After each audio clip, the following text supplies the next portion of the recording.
MLA గారు కానీ మాకు గుడిసెలకి ఇష్టం కానీ ఎవరైనా కానీ మాకు న్యాయం చేయాలని కోరుతున్నాం.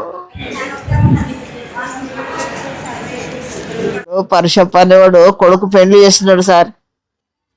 కొడుకు పెళ్లి చేస్తుంటే అమ్మాయికి ఏజ్ తక్కువ ఉందని ఎవరు బంద్ చేసినారో మాకంటే తెలియదు. మీరే బంద్ చేసినారని 3 రోజులు ఏంది మమ్మల్ని నాన్న అవస్థ పెడుతున్నారు. రోడ్డున పడి గలీజ్ మాట తిడుతున్నారు సార్.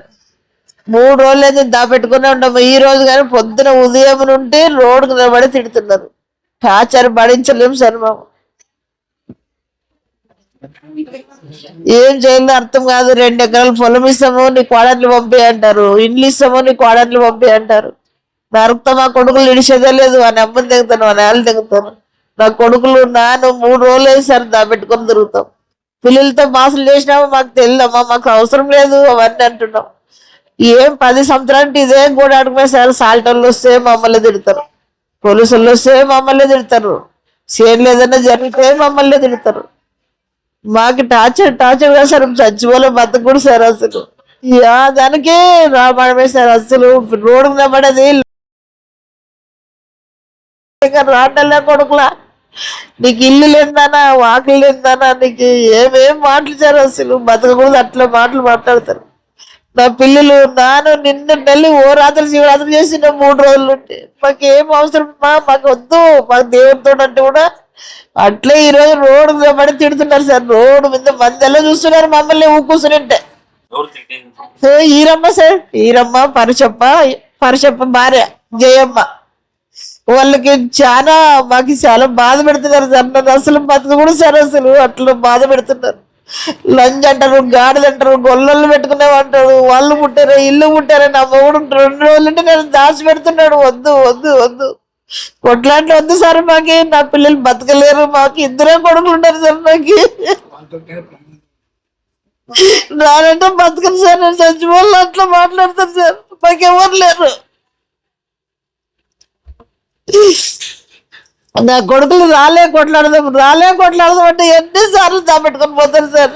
పెండ్లు ఆఫ్ చేసినారు మీరు.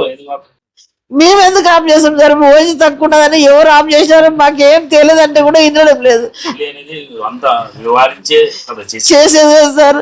మరి పెళ్లి వివరించి చేయకుండా వాళ్ళు 16 ఏళ్ళ అమ్మాయిని పెళ్లి చేసుకొని మీరు కేసు పెట్టారు, మీరు బంద్ చేసినారు అని అందరూ వాళ్ళకే సపోర్ట్ సార్. గేర్లో అది కాదని 3 రోజులు ఉంటే రోడ్డు నిలబడి తిడుతున్నారు. మేము దాపెట్టుకుంటాడు. ఒక్కరు కూడా అది కాదమ్మా అట్లా అనకూడదు అని ఆయన చెప్పడం లేదు. వాళ్ళకి అందరూ ఉన్నారు సార్. వాళ్ళకి మాకెవరు లేరు. ఇదే సార్. ఇప్పుడు పెట్రోల్ వేసుకొని చచ్చిపోవాలని వేసుకున్నారు సార్. తాగలేదు వేసుకున్నాను. పెట్రోల్ వేసుకొని చచ్చిపోవాలి. ఇంకా బతకూడదు. రోడ్డుకి మధ్యలో నా ముఖం చూస్తున్నారు సార్. ఆమె తిడుతుంటే ఇవి ఏమనదు కదా. 3 రోజులు ఉంటే నా చిన్న కోళ్ళంటే నరకం చూస్తుంది. బయట కూర్చుండేకి లేదు సార్. మా బయట ఇంటి ముందు ఉండేకి లేదు. ఏ లంజా అంటాడు వాడు పరుషప్ప.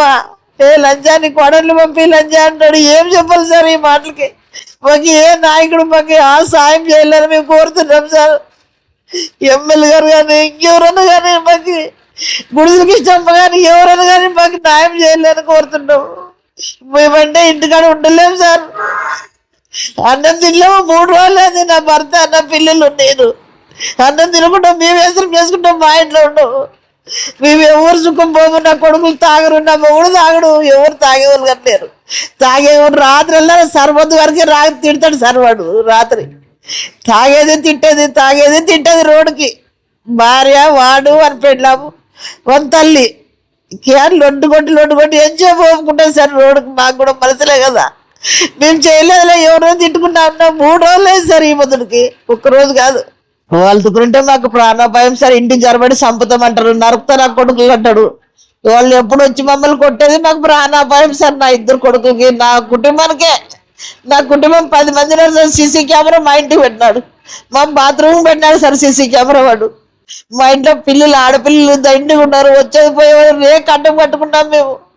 బతకలేని వాళ్ళు అంటారు, కూటుకు లేని వాళ్ళు అంటారు. మమ్మల్ని చాలా టార్చర్ పెడుతున్నారు సార్. పొద్దు మొక్కలు. నా పేరు మోయ రామలమ్మ సార్. అదే